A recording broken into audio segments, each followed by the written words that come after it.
আজকে Sunday special গন্ধরাজ chicken. চিকেনটাকে দই, তেল, নুন, হলুদ দিয়ে আমি ম্যারিনেট করে রেখেছি। তারপর মশলা আদা, রসুন, পেঁয়াজ, গোলমরিচ, জিরে, ধনে, কাঁচা লঙ্কা দিয়ে ভালো করে পেস্ট করে নিয়েছি। তারপর কড়াইয়ে তেল আর ঘি দিয়ে জিরে ফোড়ন দিয়েছি, ছোটো এলাচ ফোড়ন দিয়েছি, আর দারুচিনি ফোড়ন দিয়েছি, তেজপাতা ফোড়ন দিয়েছি প্রেসারে। আমার কিন্তু কোনো শুকনো লঙ্কা নেই, কাঁচা লঙ্কা যে পাকা লঙ্কাগুলো হয় আমি কিন্তু সেগুলো পেস্ট করি। তারপর আলু চিকেনগুলোকে ভালো করে কষে জল দিয়ে দিয়েছি।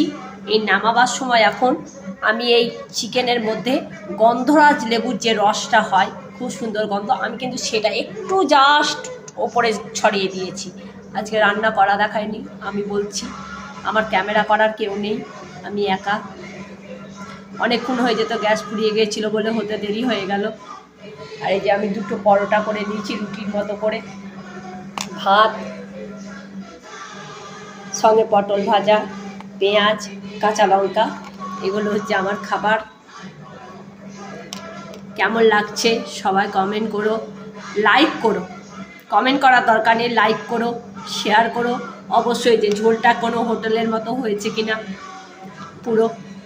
এটাই হচ্ছে গন্ধরাজ গন্ধরাজ চিকেন বা গন্ধরাজ মুরগি। আমি একা, আমি একা, বড় একা, আমার আপন কেউ নেই, আলো নেই, আশা নেই, শুধু যে আঘাত সবেতে,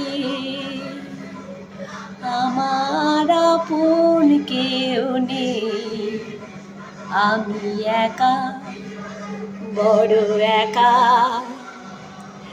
আমার আপন কেউ নেই।